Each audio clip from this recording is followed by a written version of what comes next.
Hi, everyone. Welcome to Roundtable 8.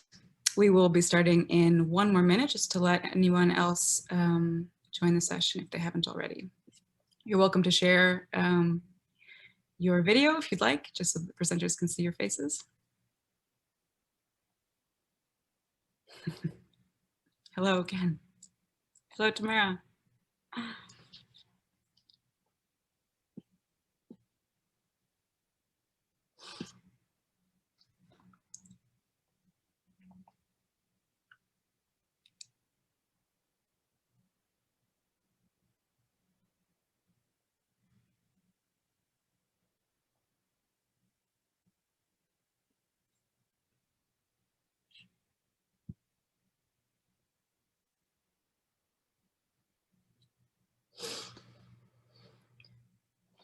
Okay, I think we're good to start.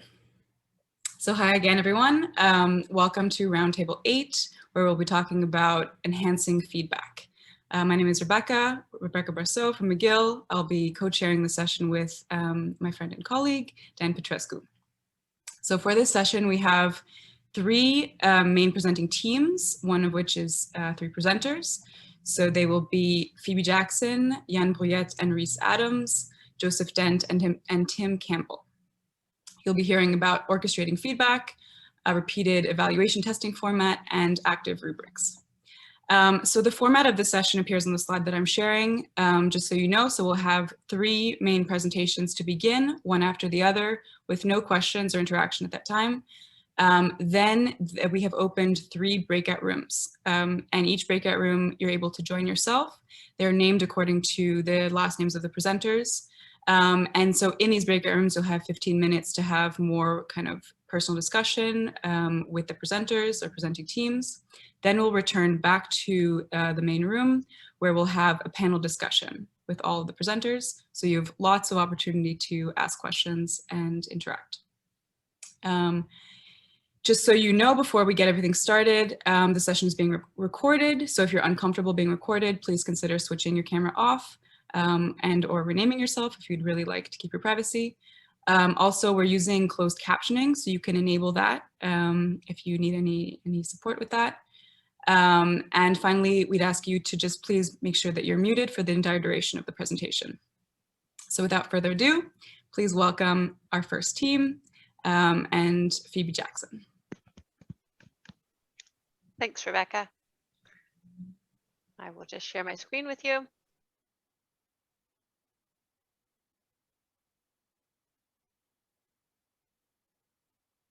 Okay, so our team is going to be presenting on the process of orchestrating feedback. We're going to give you 3 separate examples that we call case studies, one by myself, one by Yann, and one by Rhys.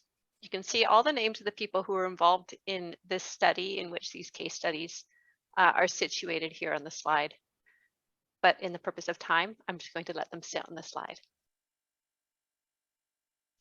So why feedback to start with? Feedback is essential for learning. I think this is something I probably don't need to convince anyone here about, but we have learned, especially in this conference, there's been quite a few sessions on it, that the giving and receiving of feedback can promote the students' awareness of the standards by which they should be using to learn, and also helps them self-regulate their learning.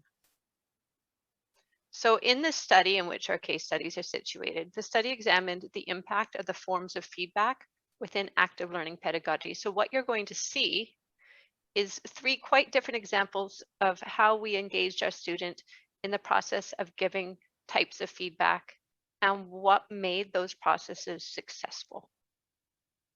So I won't go into details here. You'll see when we get to each study. In my case, something I do in my class is reading reflections. So a reading reflection is something I do on a platform called Visual Classrooms, which I'll show you in a minute. And it's part of a flipped classroom style approach in which my students do some reading. And then in the reading reflections, they respond to some prompts that I've written about what they've read. And they do this either before the first class or after the first class of every single week. And then at the end of the week, they have to have responded to things that their classmates written. So that's where the feedback comes in. They're reading each other's reflections and responding to them, providing feedback, answering questions, elaborating. So I thought the easiest way to show you what this looks like is to show you what this looks like. So I'm just going to. So this is the Visual Classrooms platform. This is what students see, but the only thing I've done is I've made them anonymous. Normally I have the students' names up. So I have these prompts for the students. Up here is usually a question related to a physics concept, another question related to a physics concept, but being very careful to relate it to something in their day-to-day lives. And then the third question is always this question: what are you still confused about? Even if you feel that you now fully understand everything, share what you found the most difficult concepts to understand. And the students first post their individual reflection on these prompts, and they can't see each other's posts when they do that. And then as soon as they have posted, they can see everyone's and they can respond, and it sets up these threads where they respond to each other, answer each other's questions, provide feedback on what they said, and you get this back and forth. So I'm not going to spend more time on that, but at least you have an idea of the visual layout of this platform, which is called Visual Classrooms because it's very visual. So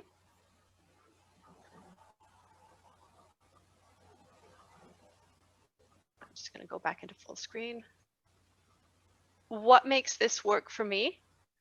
This is what the study looked at. So why this is a case study is it was analyzed, and this is what we think makes it work.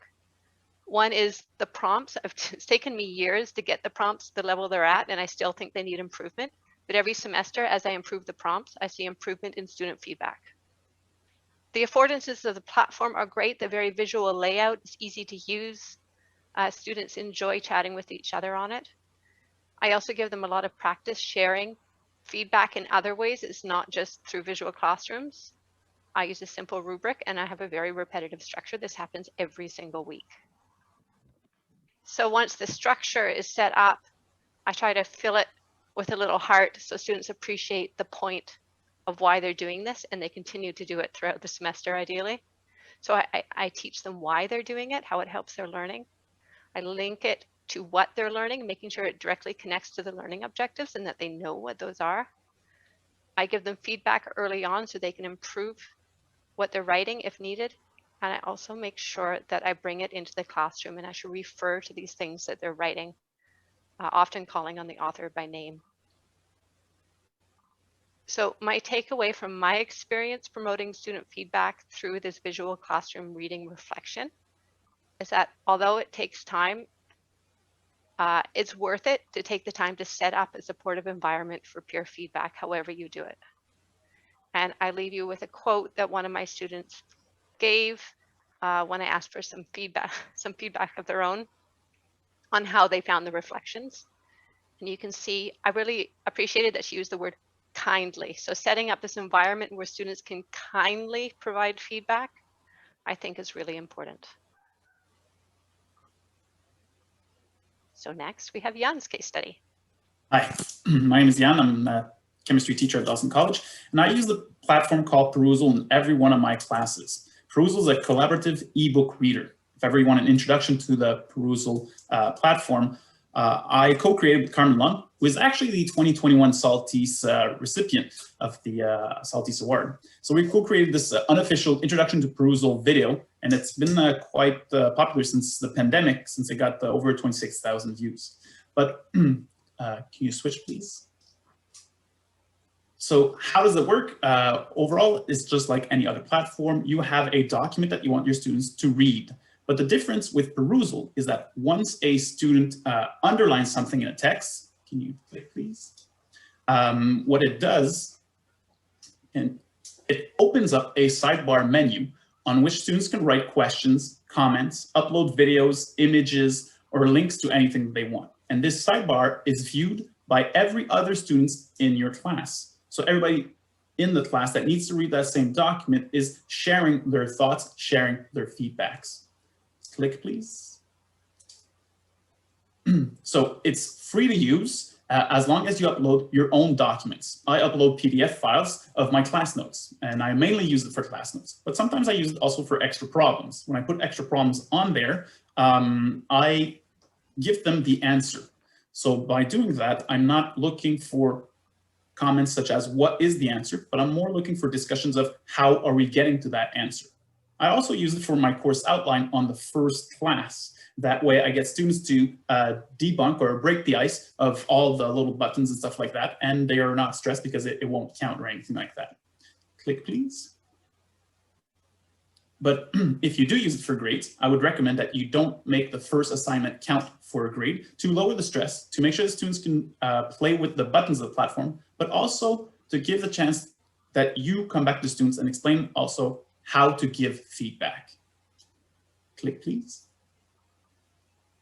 So how does it work? You'll get a bunch of different comments, students respond to each other. And it's very important that you show your students that it's okay to write what they think.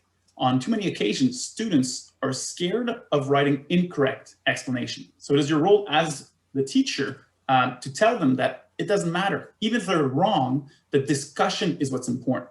When two people constructively argue, they both progress. And too often nowadays, we think that arguing is about being polarized and it's a battle about who has the best argument, but that's not the case. It's really a discussion where the best outcome comes out. So your role is to reassure them and also to tell them that in the end, the teacher can intervene.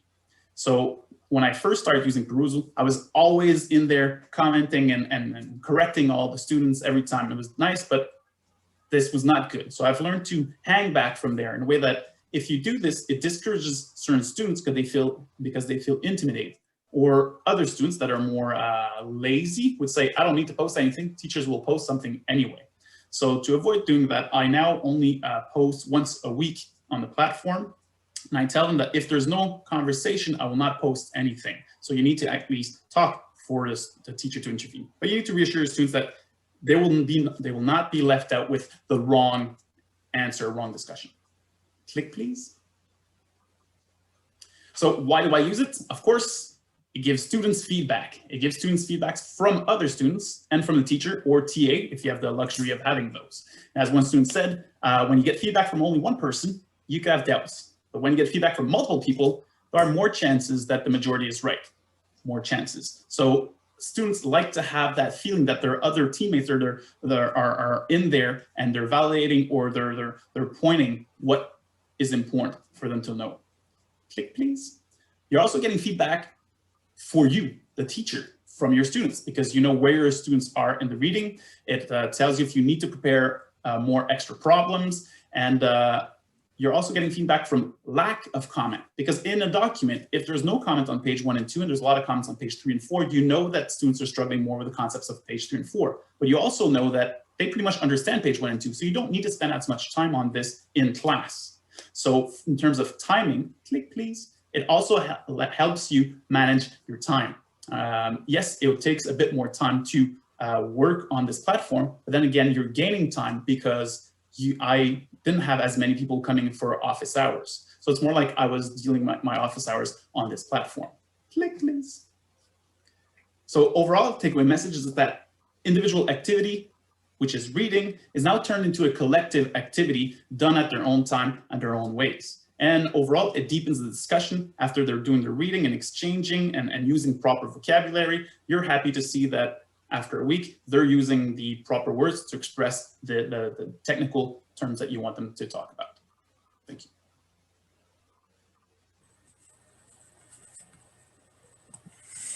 Hi, hello everyone. I'm Rhys and I teach physics at Vanier College.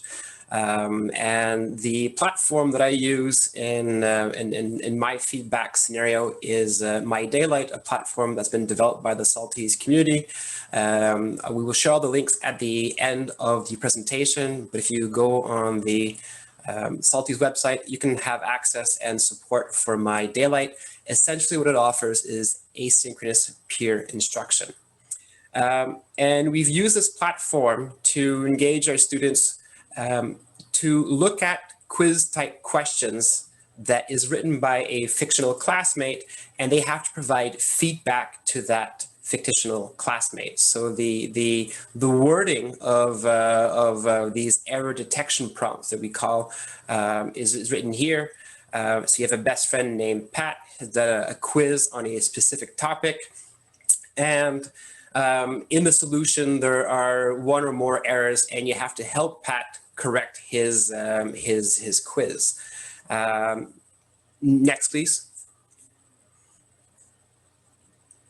So a typical quiz would look like this. I use it as a way to model a typical quiz, test, or exam question so that students have an idea of what the steps are to solve a problem. I get to bring in concepts that traditionally students find difficult either through procedural or through just the understanding the concepts. So they're presented with this, and you can see Pat's work, and I've broken it down to 5 parts. And this is where the students need to figure out, well, where is the error, or where is the biggest error here? And then they have to choose 1 to 5, and then provide feedback to Pat. And this is where at first students are quite clumsy. They're speaking to me. For example, they would say the error is in part 3. And then the next time they get a little bit better.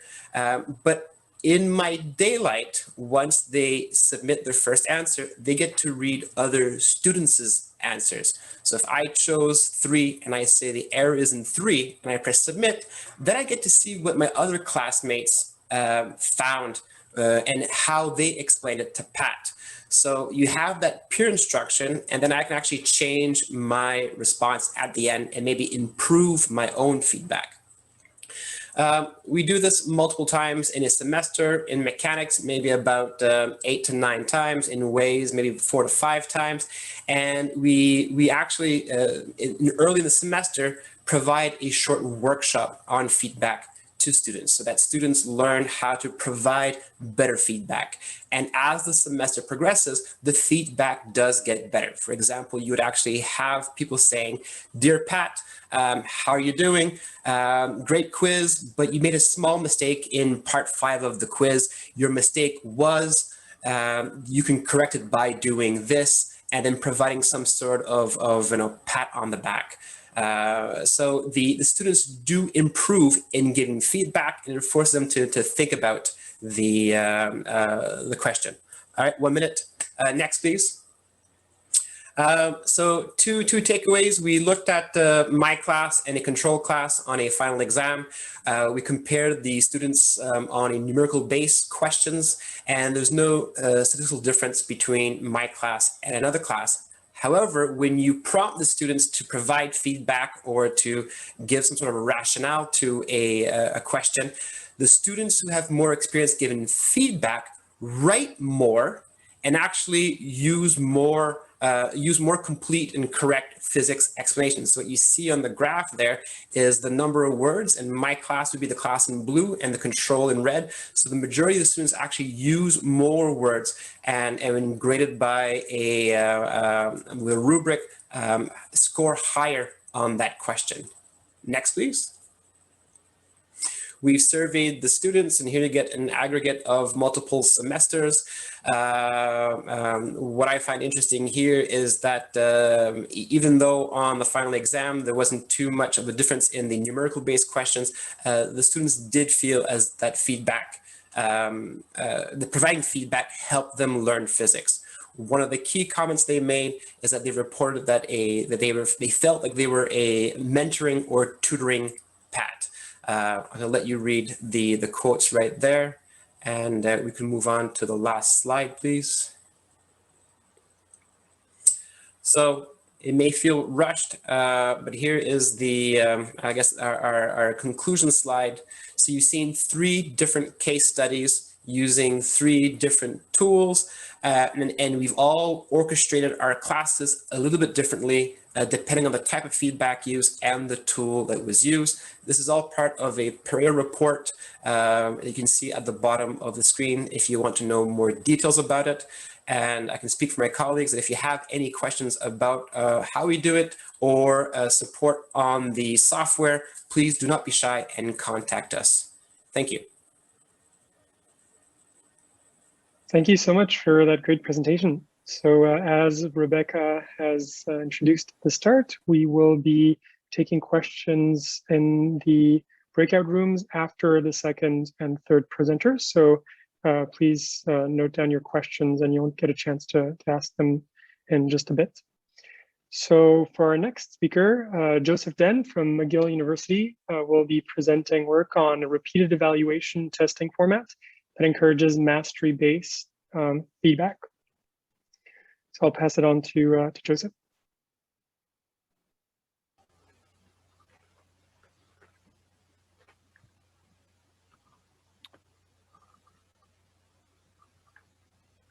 Okay, well, thanks for the opportunity to talk about a little pedagogical experiment that I did last year to address an ongoing challenge, which is to teach neurophysiology to biology students at McGill.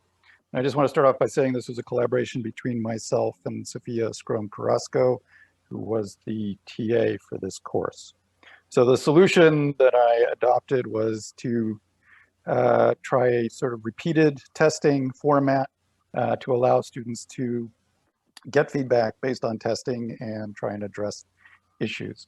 So I just want to frame this, first of all, by talking about sort of why do we evaluate students, why do we test them? So certainly one thing that comes to mind is that to certify mastery of material, and certainly this is very much the way at least McGill undergraduates view testing. So we're sort of a Moody's for students.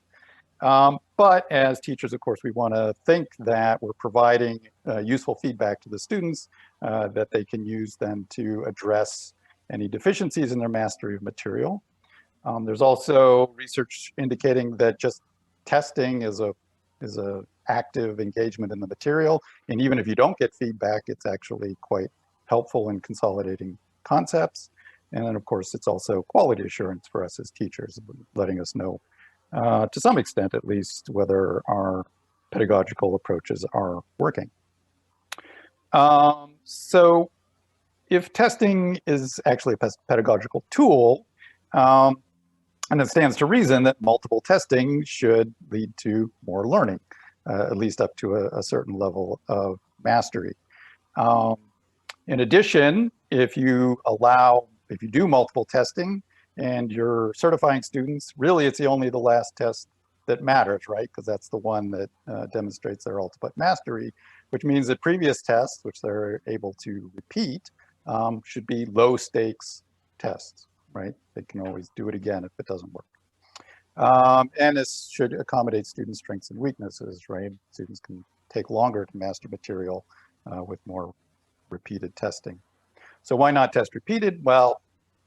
Well, it's more work, right? I mean, you have to grade additional tests. That's a burden. If you're repeated testing on the same students on the same subjects, you have to have a larger test bank to draw on. That's also more work.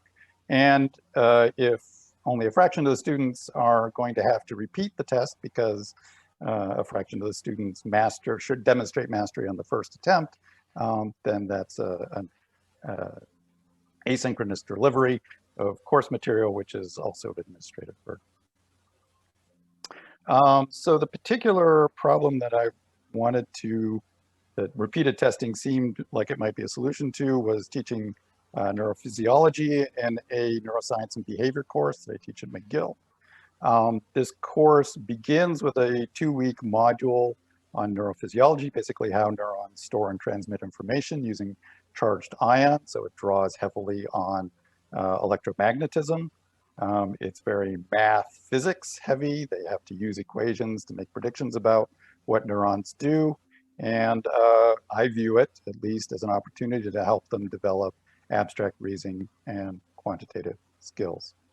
It's also at the beginning of the course because neuronal function, at least in theory, should be a foundation for subsequent discussions of how neurons act together to produce behavior. So the reality is a little less rosy. So students tend to struggle quite a bit with this module. The midterm dedicated to this module has a relatively low mean compared to the other modules in the course. Students complain that the exam doesn't test the relevant material. I've tried to address this by providing them lots of practice problems and telling them this is the kind of thing you're going to be tested on. This doesn't seem to have made any difference. So there's some question whether students are anticipating a different kind of exam than they're actually getting, and whether we can address that, or whether I'm just expecting too much of them. That's another possibility. Also, even though the neurophysiology is foundational, once they complete the module and take the midterm, there's no additional incentive, at least in the context of the course, to address any deficiencies in mastery that they get via feedback from getting their exam marks. And this is often true in courses, right? They get feedback. Yeah, you didn't do so good, but then there's no follow-up. So what I decided to try was to basically allow students to take the exam as many times as they needed to in order to achieve a certain reasonable, what I consider to be a reasonable level of mastery. So basically what I did is I took the midterm, broke it up into 3 quizzes. I said students can take the quiz as many times as necessary to quote unquote pass. They can't proceed to the next quiz until they've passed the previous quiz. Now, importantly, in this case, pass means achieving 75%, which is the cutoff between a B and a B plus at McGill. Once they've achieved a pass, they can't take it again, so they can't use this to pad their grades. They have 6 weeks to complete the quizzes. Any quiz not attempted gets a 0. And basically, students would schedule with the TA each week when they wanted to take quizzes. And then these were administered online via the CrowdMark platform and were graded within 24 hours. So they got relatively rapid feedback. The quizzes themselves were generated by a little procedural quiz generator that I coded up. Basically, that varies.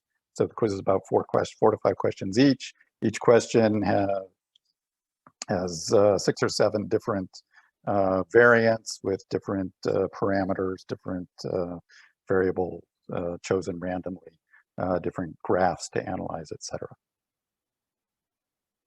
So what happened? So the result, happily, was that they did engage in the pedagogical exercise as designed. So on the left here, this just shows for the 6 weeks of this that they had available to do the quizzes. The first 2 weeks they received were basically the module where they had lectures and other activities. And then this just shows how many students attempted each of the quizzes over the course of the following 6 weeks. On the right shows sort of the cumulative percentage that had passed each of the quizzes. You'll notice that by the end, they had pretty much all at least attempted, if not passed, and again, passed at 75%, all of the quizzes at the 6-week mark. However, it did take 6 weeks to get to that point. So did this do anything to their mastery? So at least as measured by the quizzes, their mastery did increase quite significantly. So this shows the grade distribution from the previous midterm on which the quizzes was based in yellow. In red is the grade, the cumulative grade on the three quizzes on their first attempt, which should be roughly equivalent to the midterm. And you can see the distribution almost exactly matches the previous midterm. So it's about the same as the previous midterm. But of course, their actual grade was based on their final quiz result, and that's shown in blue. And you can see you get a dramatic shift in the distribution of grades with an 11% increase in the mean score and even higher increase in the median score, which is statistically significant to a crazy high degree. So that was nice. So why do we get this improvement? Well, obviously it's because they do better when they repeat the quizzes. So just to give you an idea, this just is a histogram showing what fraction of students completed the quiz on the first or additional attempts, that is how many attempts at each quiz. And so roughly 50% pass rate on first attempt. And then I just want to draw your attention to this, which is just the total number of attempts for each student.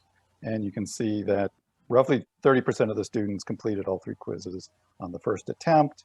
30% had to do 1 additional attempt for one of the quizzes, and another 30% had to do 2 or more. And this represents about a 30% increase in grading over just if they only just took the quiz once. And of course, they do increase. They do much better on the subsequent attempts on the quizzes. So this shows the pass rate, first attempt for each quiz in blue, second attempt in red.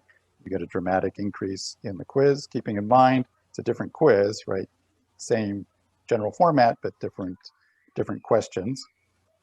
And the mean grade also increases quite significantly. One of the questions, of course, I had was whether the students were just not anticipating the material on the quiz. In that case, you would predict that having seen the first quiz, they would better be able to predict what kind of material would be on the second quiz and third quiz. There's some indication that they do better on their subsequent first attempts for each of the additional quizzes. These are only significant for the difference between the second and third attempt, and overall it's a fairly modest increase. So maybe some evidence, but we don't have a control to say for sure that, for instance, the third quiz isn't just easier than the other 2 quizzes. So that's inconclusive. So in conclusion, so we attempted a repeated measures, repeated testing format to give students a chance to act on the feedback from taking tests and improve their grades, improve their mastery. We were able to do this. We got a gratifying increase in mastery, at least as measured by these quizzes, with a modest increase in grading, about 30%, which is quite reasonable. You can argue about what exactly they're learning on repeated attempts of quizzes, but I would argue that at the very least, they're improving their algorithmic learning. They're learning better how to associate a particular algorithm, solution algorithm, with particular types of questions, and that's not nothing. And there's some evidence that they're getting better at anticipating what kind of material they're testing, but that's inconclusive. The caveats or challenges that we faced in doing this, the biggest one was scheduling of these non-synchronous quizzes. We started out trying to use Doodle. That quickly proved completely inadequate for what we were trying to do. And we weren't able to find anything better, so I'm open to hearing your suggestions on what kind of platforms would be better for this type of scheduling. Students still took, we're still finishing the quizzes some 4 weeks after the module had completed, and so for a module that's supposedly foundational for the subsequent follow-on modules, that's not ideal. Also, something that turned out a little surprising, the hope was that allowing them to repeat these quizzes until they got better was supposed to be low stakes. In reality, because of the low pass rate, the students found this extremely stressful. They worried very much about being able to pass all the quizzes and move on to the additional quizzes. So that the low stakes aspect of this turned out to be basically a failure. And I can talk about ways that we might address that and hear your suggestions. So that's it. That's all I wanted to say. So thanks for your attention, and I look forward to your discussions. Thank you so much, Joseph, for another really great presentation. So we'll be moving on to our third and last presenter, Tim Campbell from Vanier College, who will be telling us about active rubrics. So with that, I'll leave you the floor, Tim. Great, thanks so much. So I'm a bit of an outlier here. I teach in special care counseling at Vanier, not a science teacher, but I'm wearing a collared shirt, so I hope that boosts my credibility today.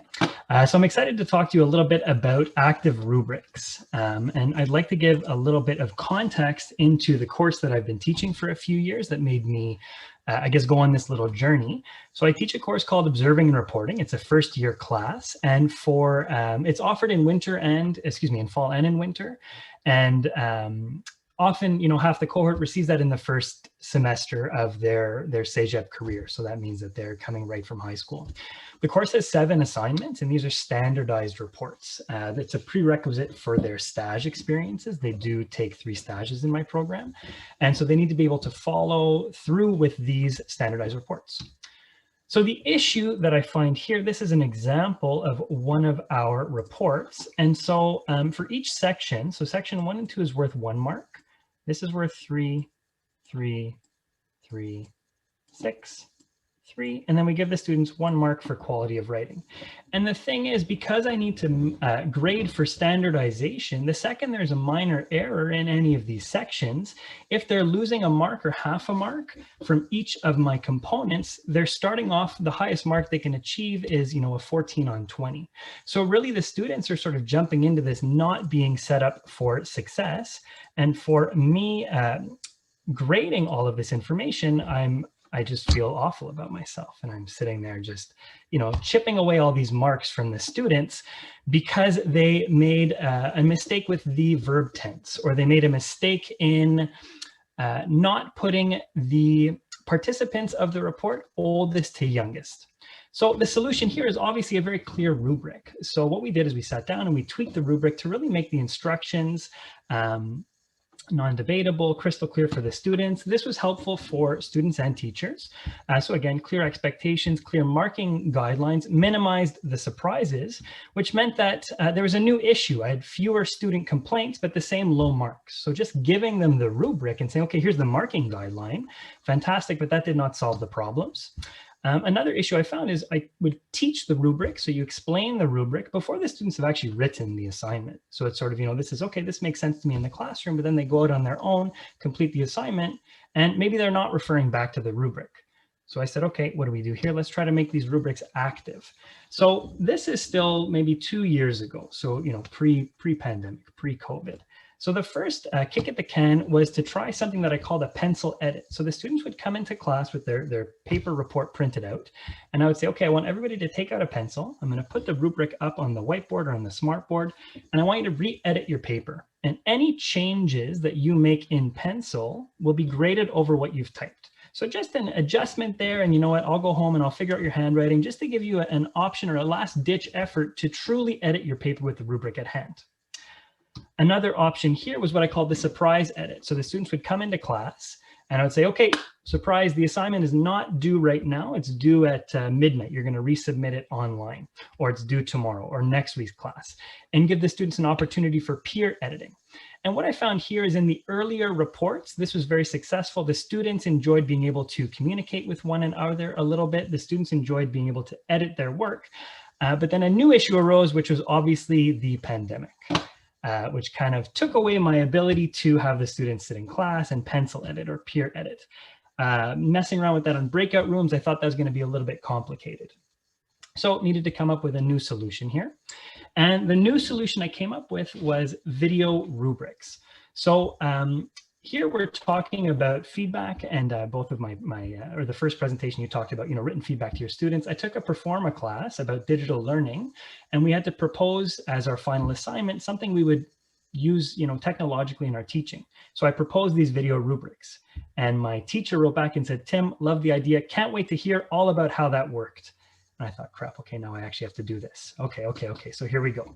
So I went home and I created these video rubrics, and I did it in 2 different styles. I'll tell you a little bit about the responses there afterwards.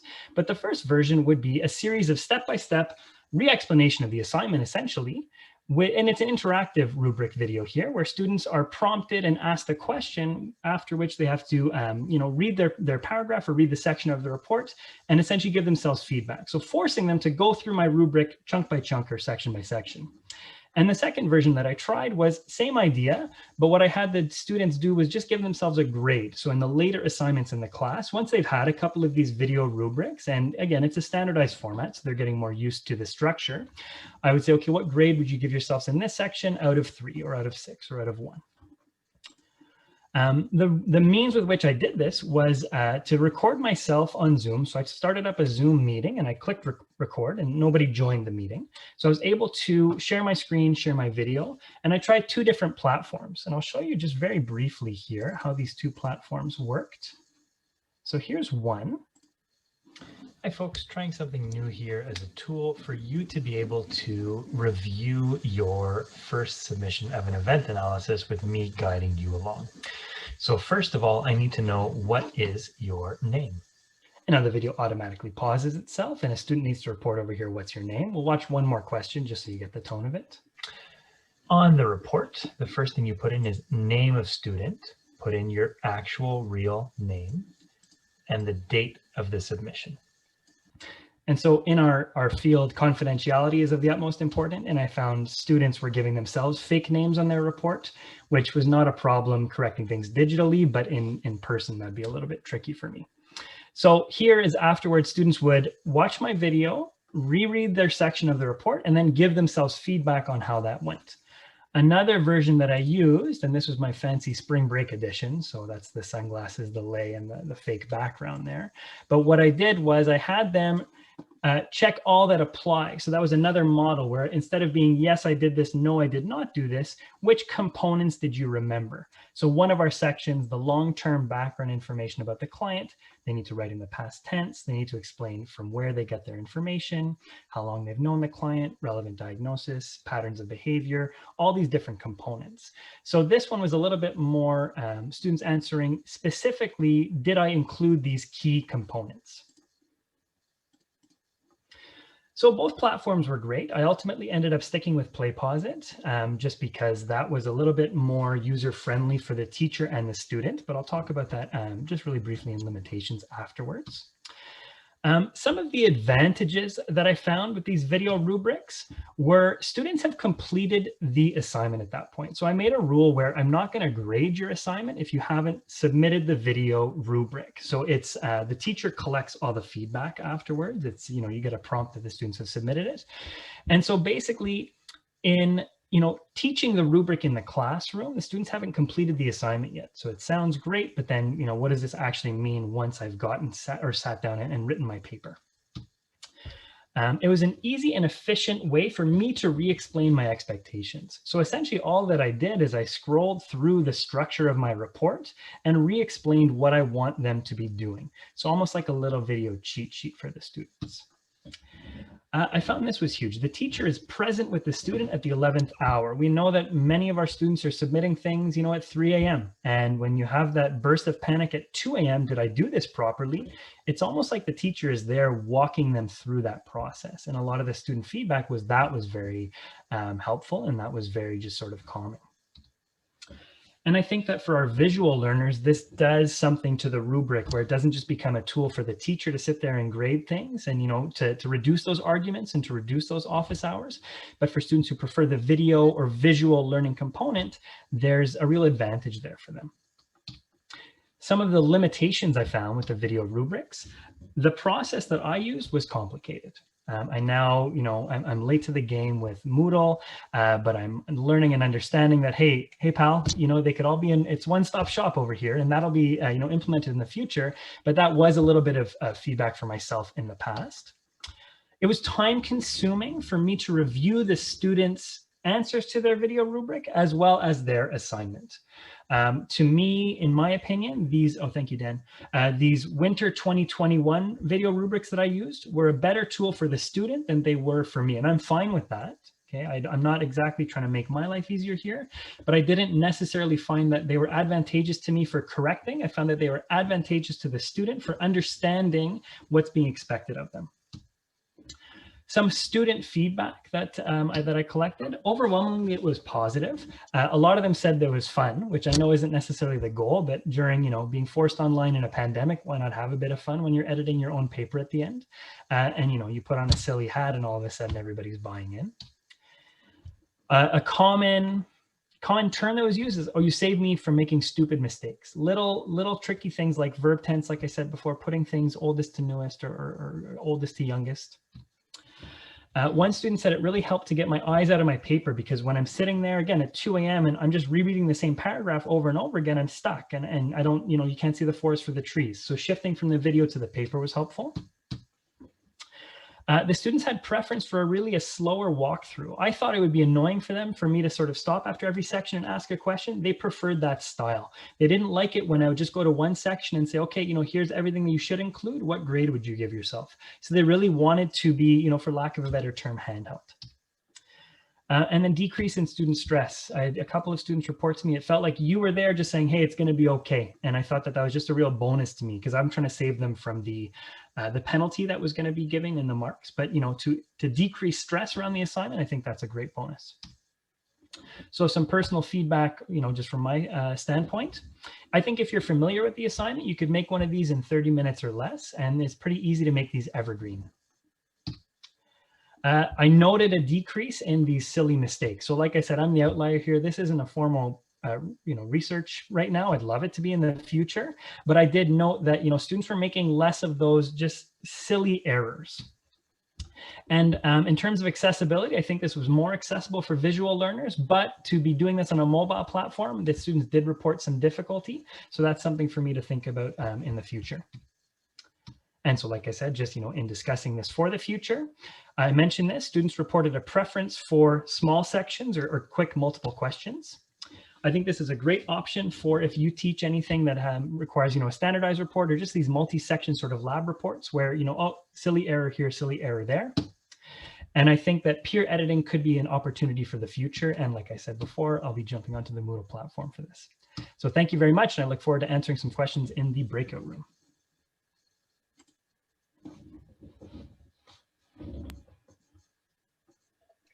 Thank you very much, Tim, for yet another really great presentation. So I think we're now ready to start with our Q&A session, which will be held in 3 different breakout rooms. And you can assign yourselves directly to the breakout rooms. They are titled following the last names of the 3 presenters. And you will have about 10 to 15 minutes to discuss your questions with the presenters, after which we will send you back to the main room for the final panel discussion, which hopefully will tie everything together in a cohesive whole, and we'll try to have a discussion all together. So you can start by assigning yourselves. If you're having any issues, let me or Rebecca know. Hi, everyone. Welcome back.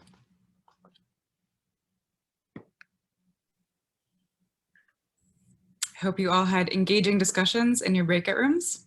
Unfortunately, my co-chair had to leave us to get things prepared for the next session. So now I will spotlight our 5 panelists, and we can continue the discussion at the group level.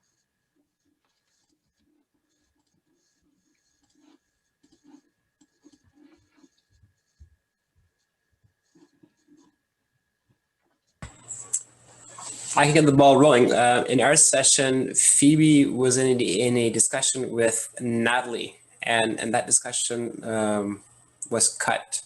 Natalie, are you still there? Yep, I'm here. Do you want to bring up your point that links today's keynote to your question to Phoebe? Sure. So I was just asking or bringing up that in the keynote, we heard about the research finding that the feedback is better when it's anonymous. And so in the session, we heard about these different tools, whether it be My Daylight or Perusal or Visual Classrooms, and the value of having anonymous feedback in these contexts versus not anonymous, and how that has been handled in different classrooms.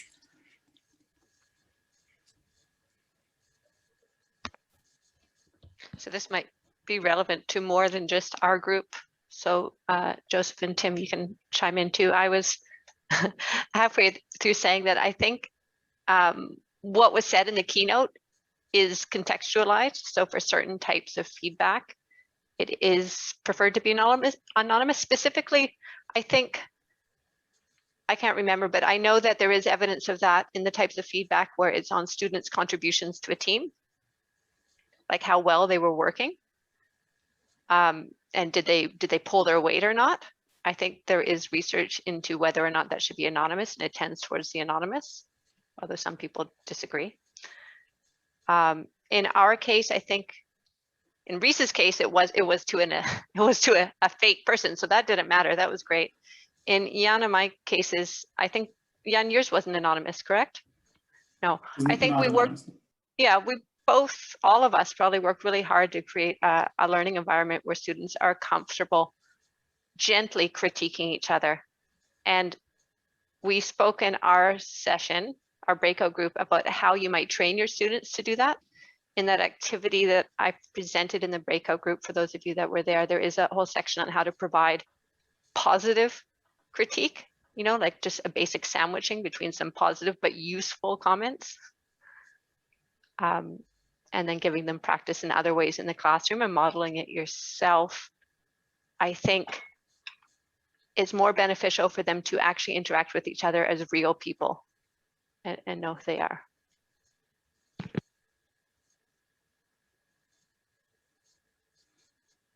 Would anyone else like to comment on this?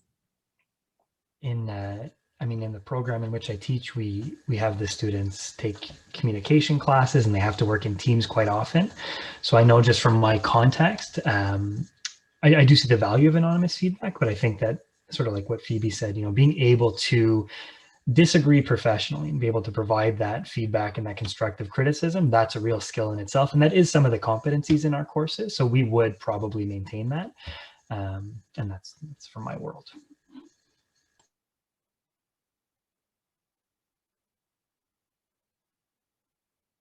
Do we have any other questions from the participants?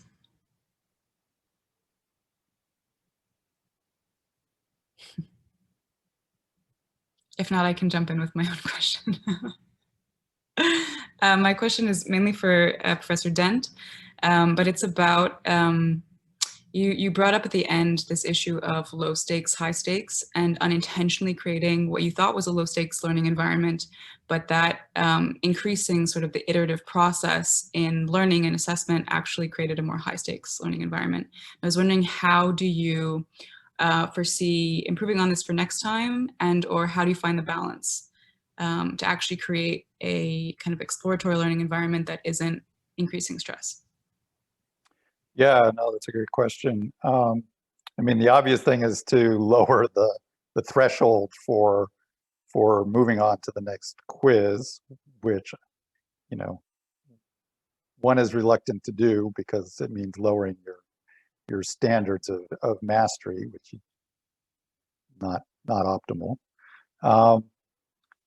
In the McGill student population, I'm actually curious, and I may try this, is just to not have a pass. Just let them take the quizzes as they wish, and if they're satisfied with a 50% grade on a quiz, then that's fine. Just let them, you know, they can live with that. I don't know what the outcome of that would be. I imagine it would reduce the stress, but I don't know if they would nevertheless rise to the occasion and try to achieve the optimal level of mastery possible. Yeah, I think, to be honest, I think some of the scheduling issues also were related to that stress, because they were, I mean, it was a new thing, they weren't used to it. Our scheduling platform wasn't working very well, so there's certain anxiety about whether they would be even able to schedule a quiz on a given week that contributed to that. So, I mean, there's definitely, you know, ways we can eliminate that, and I'll be curious to see, once we eliminate schedule-related stress, whether a lot of that stress related to the stakes of an individual repeatable quiz goes away. We have a question from Veronique. Yeah, thank you so much, Rebecca. It's also for you, Chao. Just in keeping with that theme, I know at least for the Faculty of Science, for the remote context, the advice was to use frequent small assessments. And I'm wondering if you think that might be contributing to the stress you're seeing in your class, that it's just students are taking other courses with frequent small assessments. So maybe once we transition away from having a lot of courses doing that, that they might feel less stress or perceive less stress in what you're doing in your approach. Yeah, no, that's definitely been an issue. I mean, McGill, just to say, McGill, at the beginning of the last year in September, you know, we were advised that students would be less stressed if they had more smaller assessments, lower stakes assessments.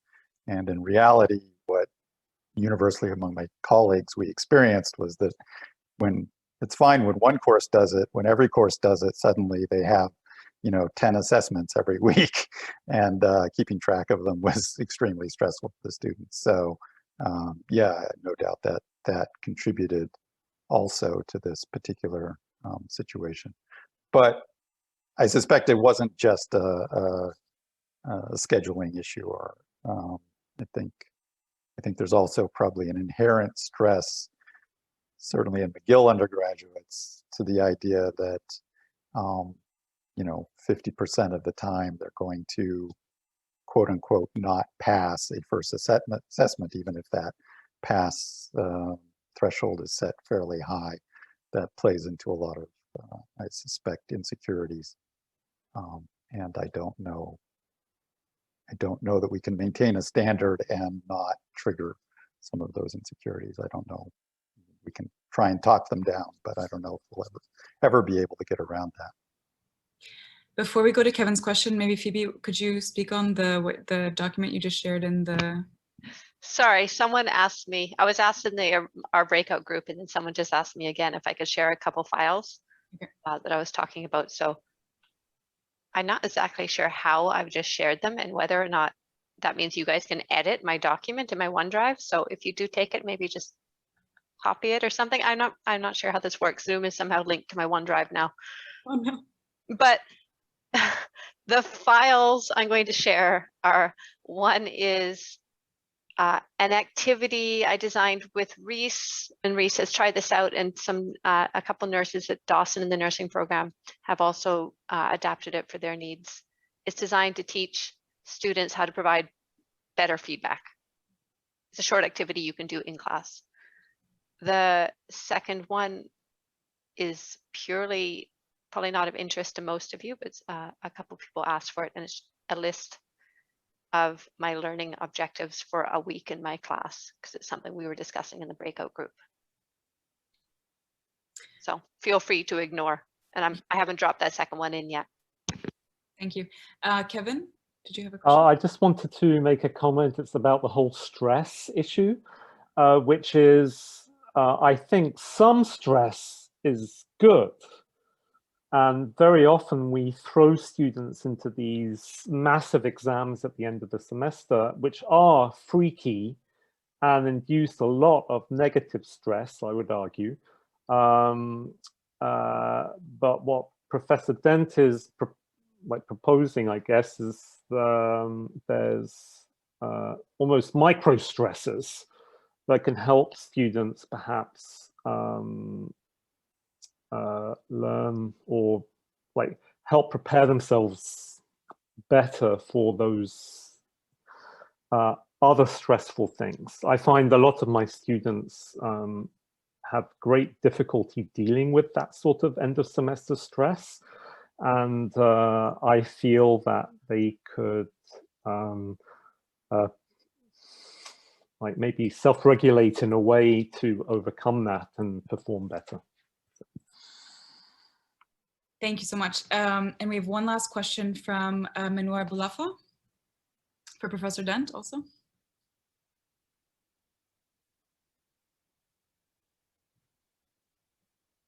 No?